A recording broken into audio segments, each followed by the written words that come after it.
Hello and welcome to day 8 of our 31-day mobility challenge.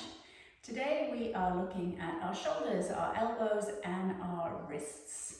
And the only extra piece of equipment, if you have one, would be a stretchy band today. If you don't have one, I'm going to show you a non-banded version, so not to worry. Okay, so we're going to start by releasing the back of our shoulder. I've chosen the ball to do this today. So you want to think about laying on the floor with the ball somewhere here at the back of the shoulder, so from the spine out towards the tip of the shoulder. So you'll come down onto your mat, bob the ball into place. I like to kind of cradle my head with my other hand, and then you'll pick a spot and see how that feels. Breathe into it. Nice deep breaths, trying to just come into the mat, come into your practice today. You can move it around, see if there's a spot that needs it a little bit more. So again, we're looking for that 5 out of 10 intensity. So you can adjust the pressure on your head so you can provide more support for the head with your hand to take a little bit of pressure off the ball if you need to. So from there, let's do a few random arm movements. Let's do some thumb up and over. Again, only going to whatever range feels good for you. You could do some snow angels, so arm comes along the floor and up and round. Again, trying to keep it a 5 out of 10, so if these movements make it too intense for you, then just hold on the pressure down rather than with the arm movements. You could come from the side and reach across. So again, whatever movements feel good for you. You could do a little circle with the arm in the air. Great, let's change sides. So bobbing under the other side. Supporting your head with your hand. You know, feel free to take your time to play around with finding the right spot for you for today. Again, it might be in a different place to where it was on the other side. So you can start just with the pressure down, breathing, 5 out of 10. If you want, you could start adding the arm movements. So arm, thumb up and down, snow angel. So nice and slow and controlled.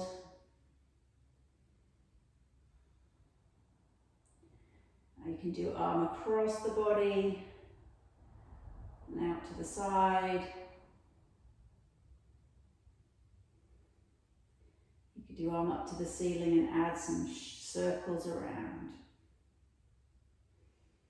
So spending about a minute on each side, playing around with those different positions. So now we're going to use the foam roller to release our bicep. Again, this can feel an awkward one, so don't worry if you're flailing around a little bit, that's completely fine.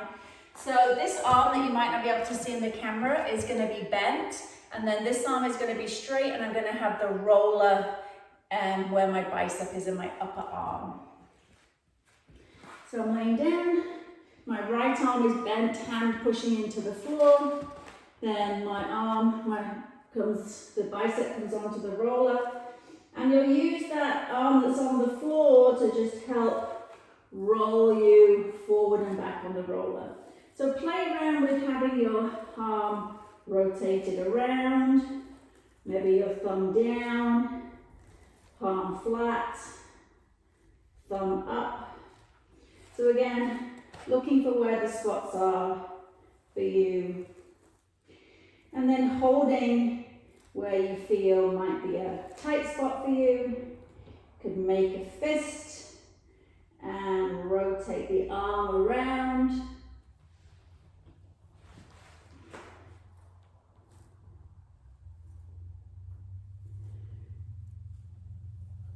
Again, trying to find those tighter spots and rolling, changing your hand position.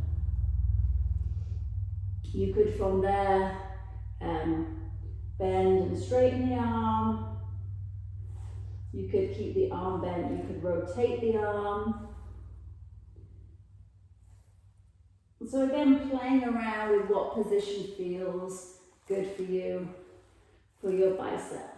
What hand position is best for you. So let's switch sides.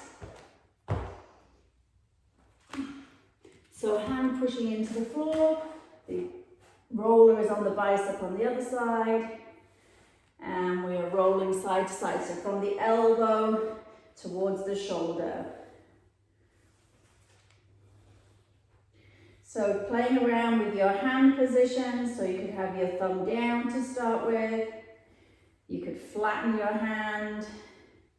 You could go thumb up. You could rotate your hand all the way around so the palm is facing up.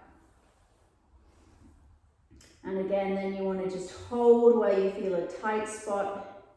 Make a fist, circle around with the arm. Breathing, supporting yourself with this hand that's on the floor. You could bend and straighten the arm. You could keep the arm bent and lift up with the hand and lower. So again, playing around with those different movements to try and find the spots that are tight for you.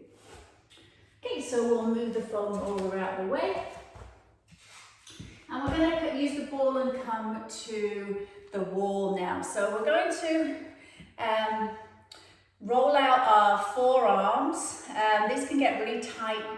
We could be prone if these muscles are too tight, especially if you're gripping things a lot, to tennis elbow or golfer's elbow. So we want to keep these muscles in our forearms nice and supple. So just before I go to the wall, you're going to put the ball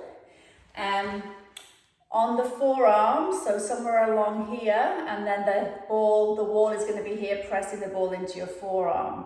When we do the second position, you'll have your hand behind your back.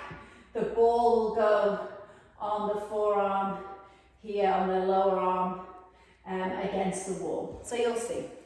So let's try the flexors first, which are at the front of the arm. So you'll put the ball between you and your arm. And you'll roll up and down, you'll roll side to side, should I say, with the ball on that forearm.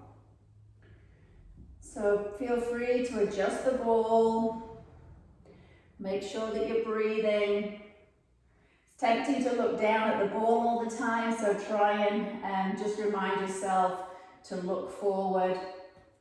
So if you find a tight little spot, you could go little circles around in both directions. You could go a little more side to side, small motions, or up and down. Breathing into where you feel the tension. So making sure that you're not holding your breath. So another couple of scans up and down here. Good.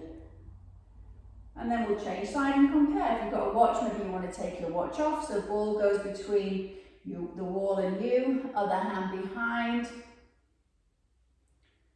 You'll search for any tight spots. If you find a tight spot, lean into it, trying to keep that head looking forward.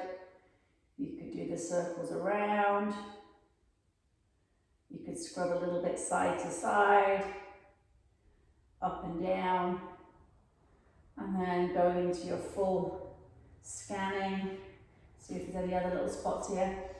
These muscles get really neglected, so it's really important to take the time to do our extremities. I noticed that not as many people did the ankle video as they did maybe the hip video, but a lot of things come from these smaller muscle groups, so it's really important to work those as well. Okay, so now we're taking our hand behind our back and we're putting the ball between our arm and the wall. And you'll go up and down. These are our extensors of the wrist. And see how that feels. When you find a little spot, just add a little bit of pressure back. Trying to keep that head looking forward, shoulders are back and down. You could do a little scrubbing motion side to side. There goes my ball. You can go up and down. You know, just, again, feel free to move. And see what your body needs. Okay, let's change sides. So definitely my flexors, when we were doing it the other way, were a lot tighter than my extensors.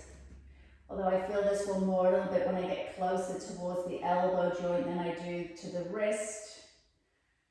So make sure you're going the full range of the lower arm. Make sure you're adjusting a little bit. Make sure you're trying to do some circles around. Maybe there's a little spot that you haven't got to. So you can scrub side to side in a small motion, up and down in a small motion. And have another scan. And really get awareness of where your body likes to hold tension. Okay, so those are our extensors and our flexors of our wrists. So now we're going to stretch out our extensors in a kneeling position.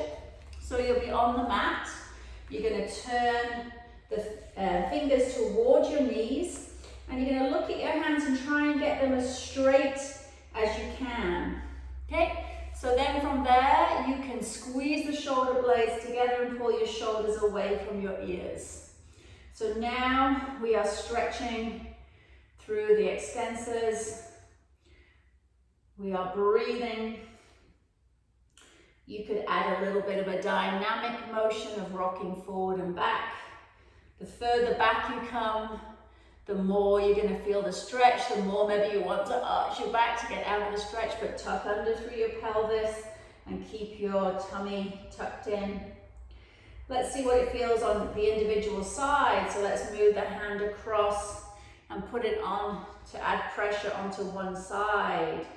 See how that feels to rock forward and back in that position. So shoulder stays into the socket. Make sure that you're breathing. Let's switch sides. Readjust your hand. Maybe shake that one out a little bit. Apply pressure on the other side. See what it feels like to press that hand down into the floor. Shoulder pulls down into the socket. Abdominals stay contracted so you're not arching through the back. And you are breathing. I'm going to turn around for the next stretch so you can see. This is our Bulldog Stretch. So you're going to make two fists.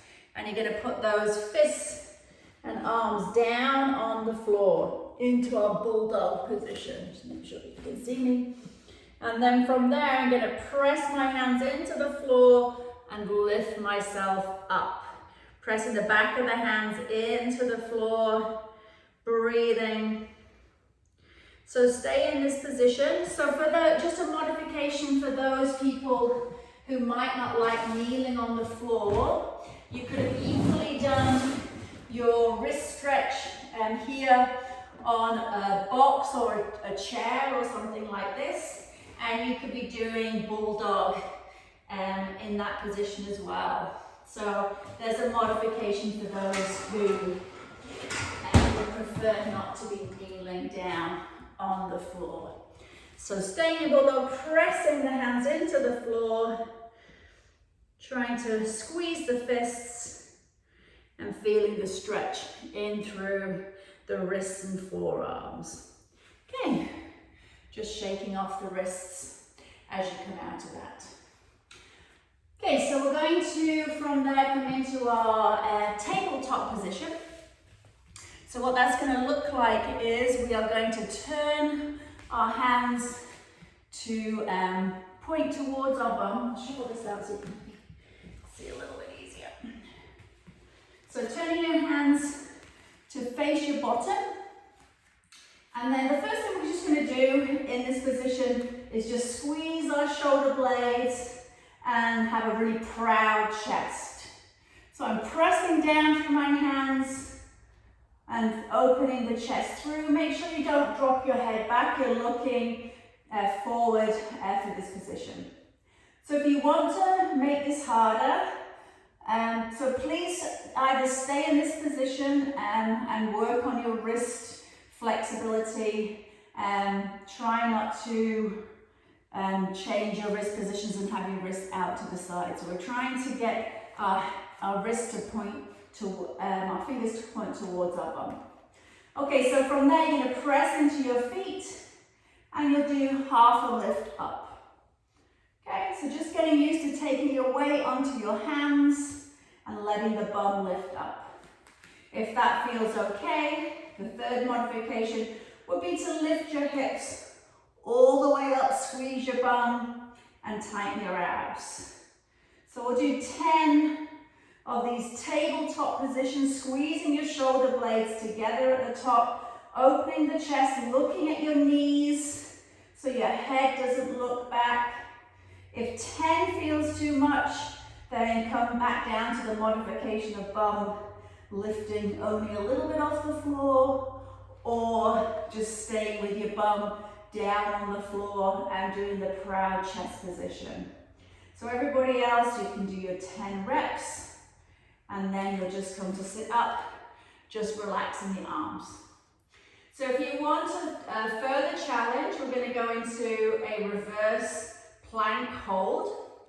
So hands can either be pointing towards your bum like we just had them, or you could try with your hands out to the side, would be easier. So if your wrists are already tight, then maybe take the modified version. We're going to straighten our legs, we're going to squeeze our legs together, and we're going to press our hips up in the air, squeeze the chest, abs are in. We're going to hold for 10, 9, keep squeezing and lifting, 8, 7, 6, 5, 4, 3, 2, and 1. And coming down and wristing and shaking your wrists off. So you could do a few reps of the tabletop, the few sets of those. You could do some more of the reverse plank, practice those. But for today, we're going to move on. So we're going to go into a high plank with our hands under our shoulders and our knees off the floor. So it's kind of nice that I'm actually near a wall, because a lot of people in plank, they like to have too much of their weight forward. So if you had your heels against the wall, like I do here, you can think about driving your heels into the floor. So you want your hands underneath your shoulders, you want to be pushing back into the wall with your heels, and feel what it feels like to have active legs in this position. It makes it much easier for your arms, because they're not having to do all the work. If that is too hard, then modify it by having the knees on the floor. You could relax your toes. So if you would like to add a challenge, then we're going to go into some plank taps. So you'll be in plank, and then the first challenge will be to take your hand across and touch your other hand. Then if that feels okay, you'll come across and touch your elbow. And then if that is okay, you would come across and touch your shoulder. So the main thing that I see when people do this challenge is that their hips, when they lift their hand off, their hips come with them. So the challenge is to keep your hips still and not rocking side to side. So to make that easier, have your legs maybe wider than your mat. So wider base of support, more balance. See what it would feel like to touch your opposite hands. If that feels okay, what is it like to touch your opposite elbow? And if that feels okay, what is it like to tap your opposite shoulder? So you could set yourself a little challenge of how many taps that you could do without letting your hips rock. So something for you to practice.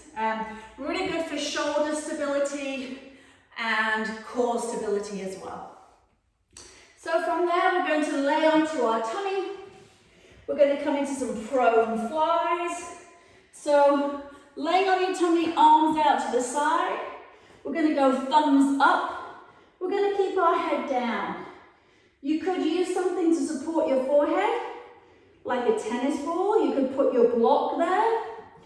So from there, we're going to lift the arms back and up, head stays in contact, and then coming back down. Okay, so let's do 10 of those.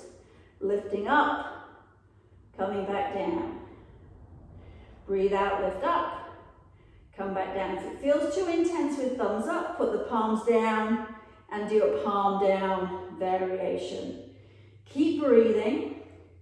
So thinking about your lower body. So keep the legs nice and active. You can push them into the floor gently. You could have a little bit of engagement in your bum. You can think about drawing that tummy off the floor a little bit and engage the abs. And so thinking about using our upper back in between our shoulders, our back of our shoulders, to be lifting the arms. Let's hold it up now. Really stretch through the fingers. Squeeze the shoulder blades. So last 5, make sure you're breathing. 4, 3, 2, 1, and rest it down. So here's the one where our band comes into play. We're going to work on one of our rotator cuff muscles, our external rotation.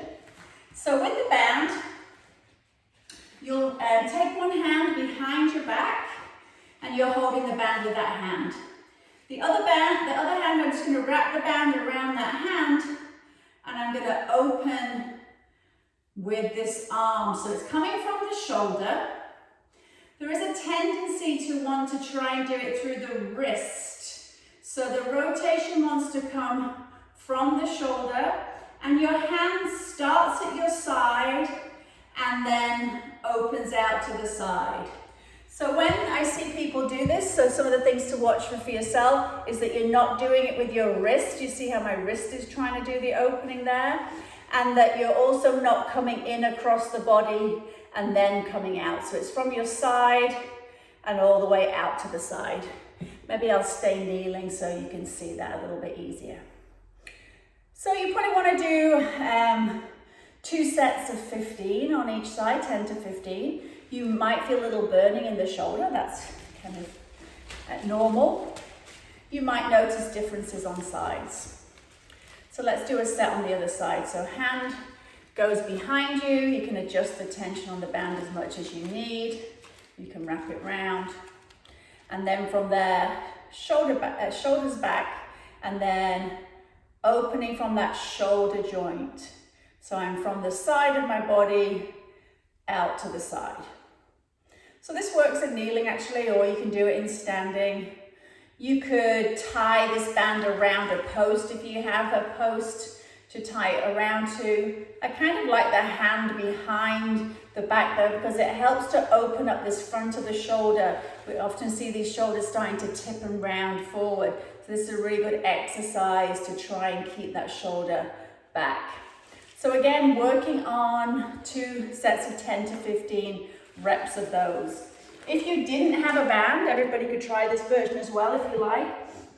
You could do an isometric version. So isometric means no movement, so static movement. So you'll make a fist, you'll make that same shape with your arm. You can take this arm behind your back. And then all you're going to do is press that arm against the wall, like you're trying to open your arm to the side, but the wall is your resistance. And you could press and hold for about 10 to 15 seconds. And you want to feel the muscles here in the shoulder doing the work. So let's change sides, hand behind the back, arm against the wall, looking forward and pressing that arm open into the wall. Shoulders are squeezing back and together. Working on that shoulder stability. These rotator cuff muscles are really important for shoulder health. and breathing. So about 10 to 15 seconds on that side as well. Okay, so we did ankle circles on the day we did ankles, so let's give our wrists the same love. So arms straight out in front of you. You'll circle your wrists and try and isolate the wrists only, so don't let the shoulders or the elbows come into play. We'll do both directions. You'll see that your fingers kind of want to help, so try and keep your fingers stretched out. Definitely harder this way than the other way. And let's take our arms out to the sides. We're going to just point our fingers down to the floor. Then we're going to press the fingers up and push away. So drop them down, push them up, down, up, down, and up. Now little circles with the wrists, with arms extended out to the side. Change directions. Good. So giving those wrists lots of love and see how it feels on each side. Okay, so we're going to move into our breathing for today. We're going to be laying on your back in supine. You'll have your feet as wide as the mat, and then you'll just let your knees drop in together. So the knees are just supported against each other and the arms are out to the side. So we're going to practice our box breathing today. So remember, that's our 4 count breath. So we inhale for 4, we hold our breath at the top of the exhalation for 4, we exhale for 4, and then we hold at the bottom of the exhalation for 4. So if you've been practicing the breathing for the last week, maybe 4 doesn't feel enough. I mean, you could slow your 4 count down, or maybe you want to switch it to a 6 count now, or an 8 count. So as long as the counts are equal on each side of your box, your inhalation, your hold, your exhalation, your hold, then that is absolutely fine. So while you're lying here in your practice today, maybe find out what number is the right number for you. So think about that 360 breathing as well. So what I mean by that is breathing through the front body, the side body, and the back body.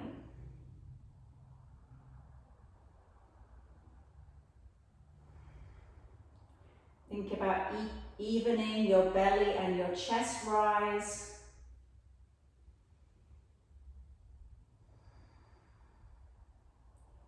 Think about breathing external out to the sides, under your armpits.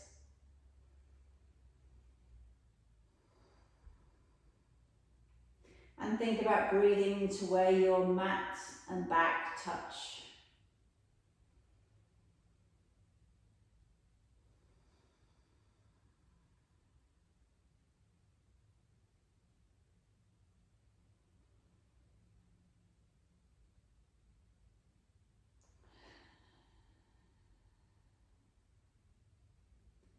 Yesterday we started playing around with our exhalation, like the differences between exhaling through the nose or the mouth or a sigh. So you could play around with those as well.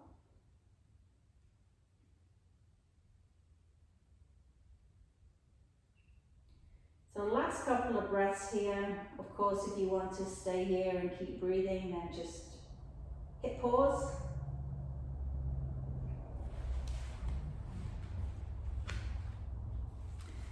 Okay, so thank you for joining me today, and we'll see you again tomorrow. Have a good one.